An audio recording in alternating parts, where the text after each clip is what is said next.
Cleveland Sports News meets biased and outspoken opinion. This is show 99 out of 100. We're about to do soon coming up. Got a full big game day crew tonight, and just to plug it early, and we'll plug it off. And this coming Sunday, huge tailgating before the Browns-Lions game. Show 100 of this show, we are going to celebrate. We'll be live down there. We'll do a show. We're going to interact. We're just going to get crazy with everybody. Go there, be there, find us, and we'll all hang out, have some drinks, and do what you do tailgating. And that's just get. Anyway, go Browns. Yeah, awesome. Go Browns. They've a win that we have to celebrate for sure. A lot of questions that stem from that win, actually. There's accusations and possible evidence that the Browns were targeting EJ Manuel after, this is last Thursday night, after HOYER went down. So kind of that baseball mentality, you know, eye for an eye, you throw our guy, we throw your guy. So I'll get into the detail of that, but the main question is, if that was true, are you okay with that sort of baseball mentality? And if it's proven, should these guys be punished, and what should the punishment be? So ponder that for a little bit. And then we've also got to deal with the fact that Weeden's in again, and things change now that we're back to where we were. We are in a pickle. We are. So Josh Gordon is now potentially in talks to being traded with the 49ers, a few others. They know his talent. They know his baggage. No. They know now's the time to jump. So no. Well, the question is, Dale, now that let's get right into this right now. Weeden, now that we've got Weeden. Slow down. All right, sorry. Let me at him. Now that we've got Weeden, that will be probably at the helm for the rest of the season. Are you looking at it like a throwaway? Is it time to rebuild, like we kind of started to do with when they got rid of Trent Richardson, and look at another draft pick? And what would you be happy with getting draft pick wise? Stemming from that also, let's look at just a little bit at the draft. I'm not jumping ahead to April. We're going to just look a little bit at the draft. We're going to dabble? Just dabble a little bit in it. Hoyer's down now. He'll be back for next year. Do we look at him like our starting quarterback at the beginning of next year? And maybe this draft, top 10 pick, we probably will have top tier stud wide receiver, massive, awesome young running back. Do you want something else in the draft and look at Hoyer as our quarterback, or are you saying no, still get the best quarterback and see what we can do with Hoyer and the quarterback? So we'll look at that. We cannot let today go by without mentioning our Indians. The season ended in a sad way, but it was a triumphant season. It was a major change from last year. So we'll just, we'll dive in a little bit there and just discuss some highlights of the season that we really enjoyed.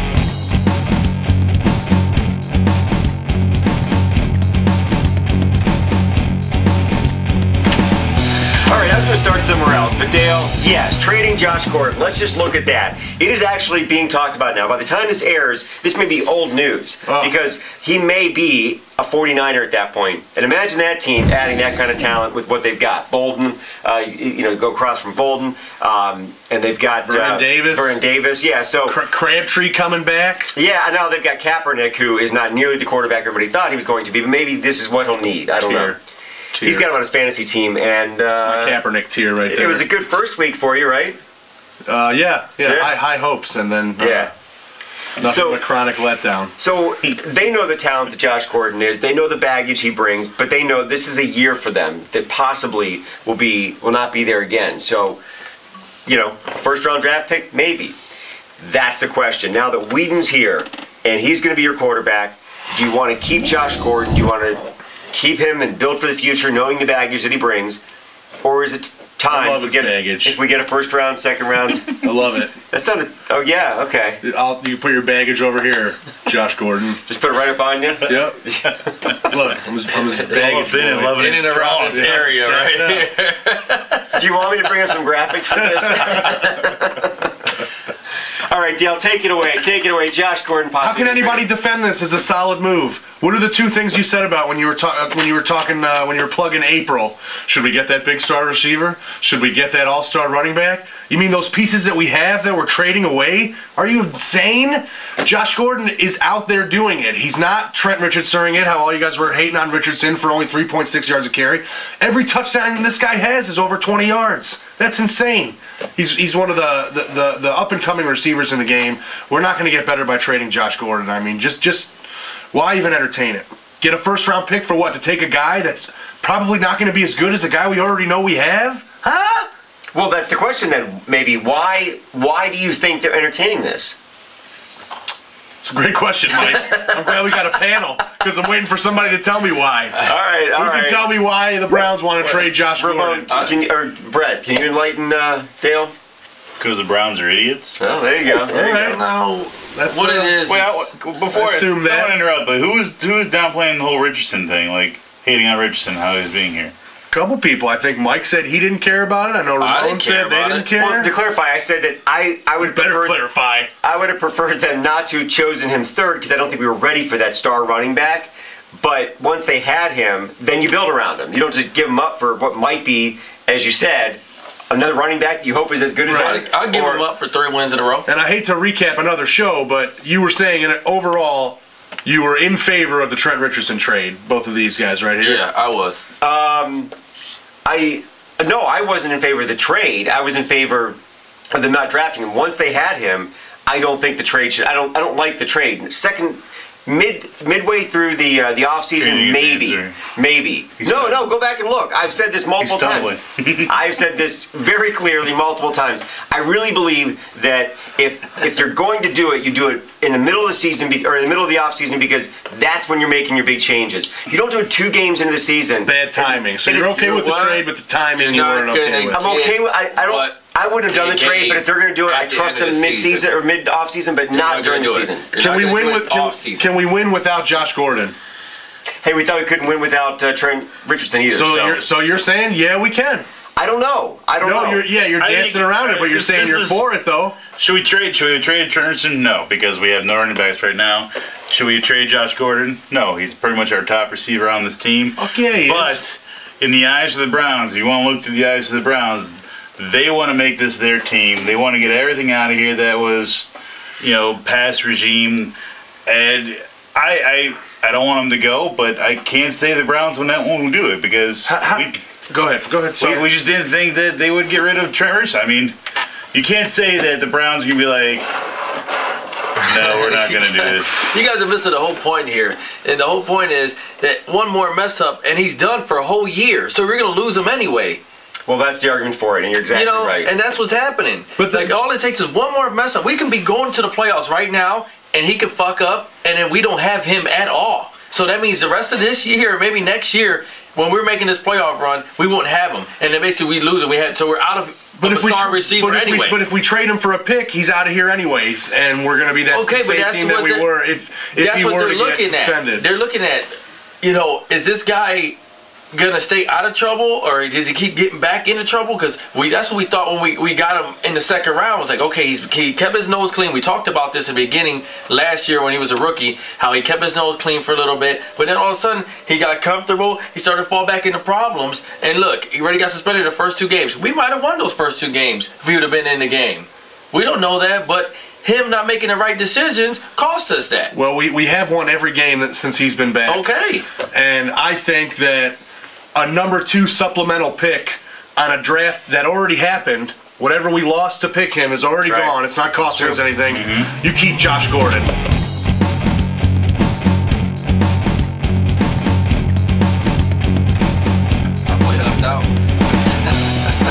All right, so Brett, it is possible, very possible, that the Browns targeted EJ Manuel after HOYER went down. And I'll just give you a little bit of background here. And this comes from a few different sources, but I kind of pulled them all together. So I'll kind of give you the background. After Manuel went down, it was TJ Ward, actually, it was Gibson who made the hit, got up, saw him like clenching his knee and in pain, and pumped his fist. And then Ward turned to his old college buddy and said out loud, "I told you we're going to get him." So that sounds pretty obvious. I did not know that. Who's your sources? Yeah.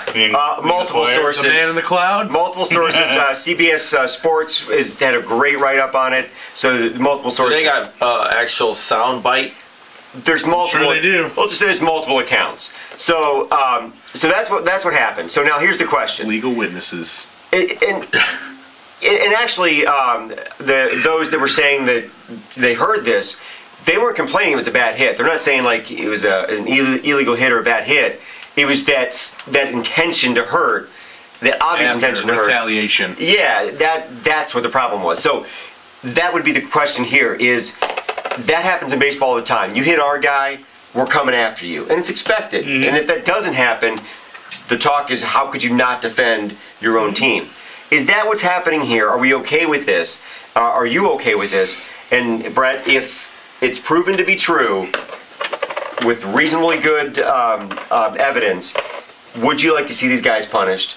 And what would the punishment be? No, because I think that the hit on Brian Hoyer was a little cheap. You know, he went down. We all know that he was going for a slide, so why are you going to hit him when he's got his knee planted into the ground, I think. I second that notion, and I would like to insert evidence number 003, and that is the footage of the Bills crumpling up Brent Hoyer like a piece of paper. Can we see that? Can we see him get rolled over? I'll find it. Can we see the linebacker leave the ground and lead with his helmet after Hoyer had already begun his slide motion? I mean, I'm all for injury karma, and that's absolutely what needed to happen. And to be honest with you, that hit on Manuel didn't even look like he targeted his knee. Manuel was the one that jumped in the air. If he would have ran out of bounds, they're saying they might have been able to win that football game. But him staying in bounds like that and trying to get air and putting his knee up at helmet level, you know, that's more him than...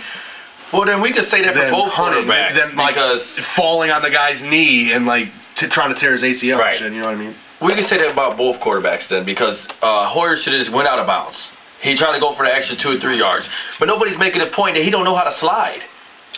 A lot of quarterbacks don't know how to slide. That was a horrible slide. It was a horrible slide. You know, but so at this day and age in the game, you got to respect the quarterback. If he's going the other way, he's actually laying back and sliding with his feet like he should have been doing. Maybe the hit wouldn't have been as bad. Maybe it'd have been a shoulder, or, a shoulder-to-shoulder hit. And as far as the Manuel hit, I think DST was right. It wasn't a dirty play at all.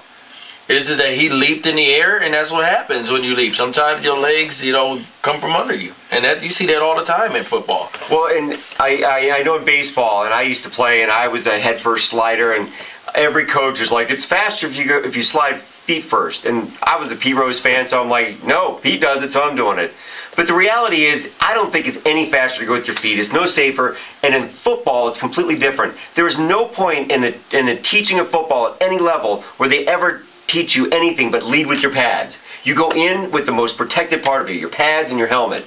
And you're going to have a quarterback slide with his legs. That's just the dumbest thing in the world, but that's what they're taught. It's actually for ball protection, because when you dive forward and the ball hits the ground and then your pads, you risk the chance of a fumble. Just XRG3. The ground can't cause a fumble, though. It can if you're untouched. XRG3 about that. If you dive down and the ground jars the fumble loose and nobody touched you, it's a fumble.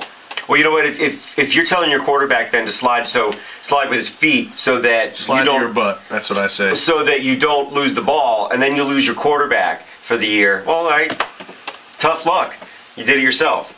I think it's dumb. And then if you're gonna slide, you don't slide with one leg out and the other one gingerly tucked up. That's absurd. Look at baseball. They don't slide like that. He shouldn't have even been there. He should have just went out of bounds. But now he's gone. Now the whole Brian Hoyer story is fucking back burner news for a year, 20 weeks. Watch this lead up to a lot of changes in the NFL. Watch more quarterbacks learn to slide. Watch more Browns players getting traded. With RG3 not knowing, he went head first. You see that fumble he did, and then with this Hoyer thing, you guys don't know how to slide, or is it that cost you possibly your career trying to get that 1 yard? Well, and there's actually been a talk of some GMs in the league wanting to work out some sort of system where they have baseball players come in to teach quarterbacks how to slide. I think if you're going to do it that way, at least have the guys that do it on a regular basis come in and teach you guys how to slide. That makes sense. Let's just play flag football. Take all the pads away. It's going to happen. Flag football. It's going to happen. There's another lawsuit coming out, a whole other group of lawsuits about the concussions. There's a whole book coming out about the concussion problem, and it's not a good book. There's supposed to be a documentary that's coming out, and it's not supposed to be a good documentary. It is going to happen where for at least a while, they're going to flip out for about a year and just say we're either going to stop the season or do flag football. You know when that's going to happen? When somebody dies on the field. Yep. Then that's going to be the end of it.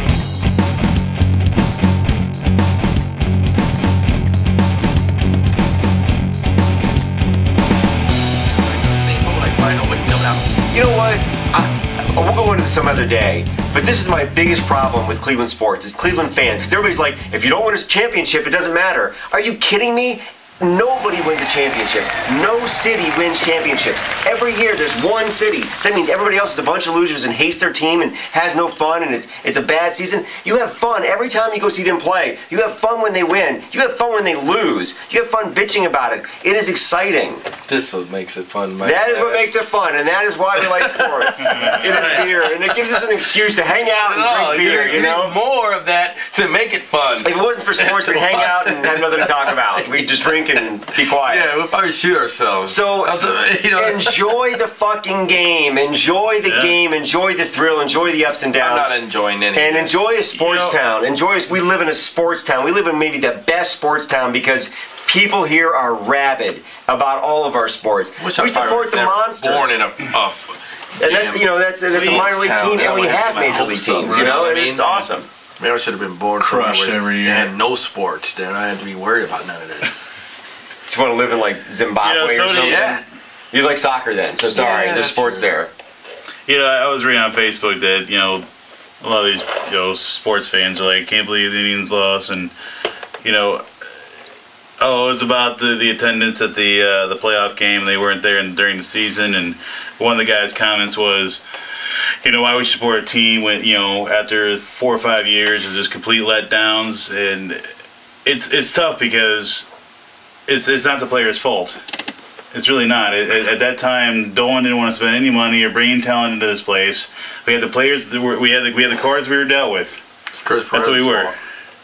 And then he sells Fox Sports Ohio, and then gets millions of dollars, and that's where you start seeing all these players start coming in and signing these players, and still nobody still wants to hang out at the ballpark. But you shouldn't blame the players because that's the cards they were dealt. That's the plane ticket they had here.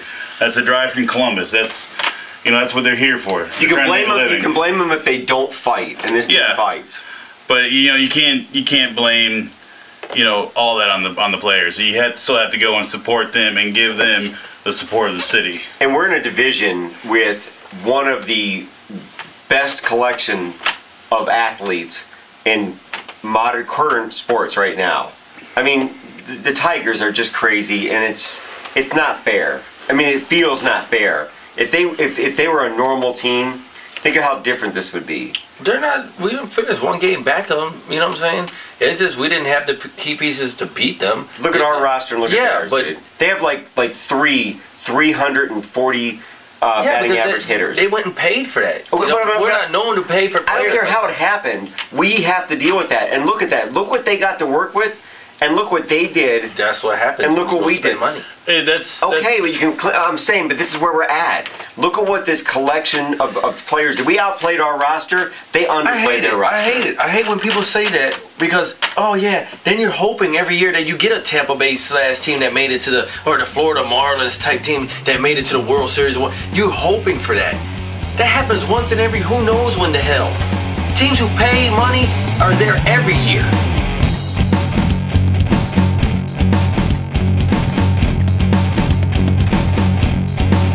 You're in my head. No, I know. It's just too easy, Dale. Like an open book. All right, while Dale sips his girly drink down at the other end of the table here, we got some man's beers going on. The Indians, the season came to a rest, and it was sad, no doubt. The real question is, can we give them, those our cast of clapping, I'm clapping over them. Can we look at the loss, and we know it's disappointing. We can. Yep. We can look at it. And we know it's disappointing, but still not be disappointed in the Indians, or Are you just rabidly disappointed in the Indians? I'm going to start down, right here with Brad. Give me some happiness. Dude, I think it's a great season. Thank you. 96 losses to 92 wins. Come on, that's just unbelievable. We had 96 losses last year. Yeah. We had 92 wins this year. And we're over 500. And we got to play by the one way, more game. I'm pretty sure that most of you guys didn't even pick the Indians to go to the playoffs this year. That's true. I'm the one that said they'd probably hit the wild Yeah, card. you feel probably. Well, We can go back and look it up. Probably, we have the tape. right? We have the power. yeah, we have the ability. we do. I want to say shame on Major League Baseball What? for Why do you always have to cut me off? Go ahead. No. Go ahead. Julie, now you're on a roll Finish it now. off. Nope, I forgot I was going to say now. Go Now ahead. we want you to continue. Go ahead. Is that I girly? can. Is that girly drink going to your head? No, It is. no, it's It's filling me with busy. wonderful. No, I think it was an outstanding year from Terry Francona. Turning this team around. Do we think it would should have ended a little bit better? Of course, but you know what? I'm not going to rag down them. Over 500. We finished the season 1 game behind Detroit after we were 6 games out. I mean, there's a lot of things that are accomplished. One of the number 1 teams in Major League Baseball, 11 walk-off games. Can't beat that, man. That's good baseball. It is. fun. Got us nowhere, damn it. I'll save that for the pouring of the beer, but All right, well, moving on. Dale, go right ahead. I'm going to pass it over to you. Thank you, Brett. damn it. I would like to say Run back right there. shame on Major League Baseball for Why, Dale? allowing a 1-game playoff to decide a 162-game season. Oh, my After God. the run that we went on in September, for it to come down to 1 game, 1 pitcher, give us at least a 3-game series. Let them take it to us twice. But a 1-game playoff? That's bullshit to me. And I don't think any team should have to lose like we lost after the run that we put together in September and the baseball that we were playing. I can deal with that. And while I'm handing out fucking shame cards, I'm going to hand a shame card to Terry Francona for starting Danny Salazar in a win-or-go-home game. Okay, you don't plan for Boston until you beat Tampa Bay. All right, they didn't do that when they played Texas. They started David Price because he was their best pitcher, so they put him out there. You don't think they wanted to start him against us? Alex Cobb goes out there and he runs our lineup into the ground. At what point do you pinch hit for Nick Swisher? 0 for 4. 2 for 58 against Tampa Bay pitching all year. Okay, he went 0 for 2 in the game. You bring in a pinch hitter when it's the bottom of the 9th like that. I love Swish. He's done a lot for this team, but that's a move that you got to try and make. Justin Masterson should have started that game without a doubt. If he was good enough to pitch 7, 8, and 9, he was good enough to pitch 1, 2, 3 to see how he did and what he gave up and if he was good enough to be in the zone. He was definitely back to being healthy. If they wanted him to use him as a closer during the playoffs, that's fine, but I think that he gave us our best chance to win. That's our ace. You put him out there when it's win or go home. Well, I'll second that. Everything you said about Francona, I agree with. I think Salazar, I think he really believes in the kid. I think that this happens all the time in baseball. Young kid comes in and he dominates. But I agree, if you can get 2 or 3 innings out of Masterson, then use those 2 or 3 innings, and then maybe bring Salazar in for a couple of innings. You can mix it up like that. You have the ability. It's difficult. I don't mind the 1 game because I know this is tacked on. I know this because people were complaining, you get these teams that could get in. They're almost there. They don't get in. It's all for nothing. At least you've got 1 game to prove yourself. I don't like how you have this big run up to the end of it, and then you've got that 1 game, and then if you win that, the very next day, just about, you're playing. Now you're playing a big series. A little bit of rest, a little bit of time. I would be okay with 1 game if they had a little bit of rest, or if they didn't do a 2 out of 3 series, I'm fine with. You can't go to a 5 or a 7-game series or anything crazy like that. It's just there's too much going on as it is. That said, that 1 game they should have thrown everything into that, because if you win that game and you've wasted all your pitchers, you're into a series now, and if it takes you 2 games to rebuild, at least you're in that series. Right. It sucked to have all that work go down to 1 game and to lose it, but you know what? We were in that fucking game, and nobody at this table a month ago thought there was even a chance in hell that was going to happen. You know why that happened? Because of Terry Francona, because of Swisher, because all those guys, they got it together, and because of Brett. Brett thought so, actually. He believed in them. So I agree. they pulled together. Hard to see us go down like that. And it sucks, and that's why it was so disappointing, and it hurt. and Swisher has now, I think, the 3rd worst batting average in the playoffs in the entire history of the league. Oh, wow. So, and that's bad. There was a reason we wanted him. But the problem with that is the company he shares is pretty good. Go look it up and you'll see like Joe Morgan is with him and all these like amazing players. Yeah. So it's not like he's a bad player because of it. It's just certain players they get planned for and they don't have what it takes to maybe get over that. And maybe that's Swish. And Francona likely knows that. He knows Swisher well. He's played against him. So at that point, maybe it is time to put somebody else in when you need a hit, when you need big runs. And they had chances, guys. They had chances, and things were close. They sure did. They left 9 base runners on. We got 2 out. We got outed with the bases loaded and outed with the base second and third. Guys on second and third. And I could be wrong on this, but I think in both of those situations we passed the part of the order where we would have had Mark Reynolds. And that's the guy that you want to have in there. I know he strikes out a lot, but that's Mark Reynolds. But that's when he hits that one big bomb with bases loaded or 2 guys on. They should have put Jambi in. Yep. Yeah, I'm surprised actually it didn't happen. Without a doubt. They should have pinch hit him for Swisher and let him go out there. And you want to know what? The only reason why pitching didn't really catch a lot of slack for that loss is because we didn't put any runs on the board. It doesn't matter who was out there because we wouldn't have won with nothing.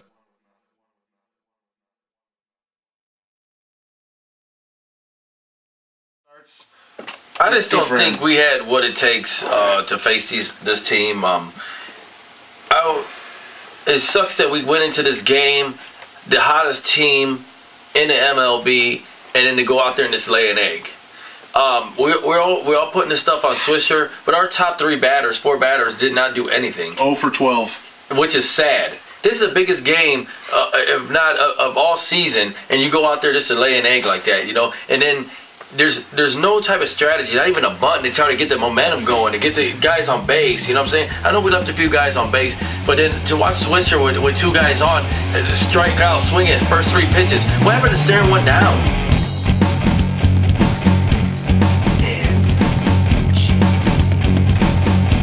Alright, so you guys have your raisins ready?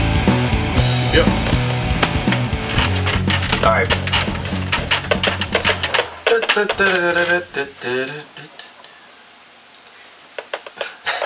don't know what that was.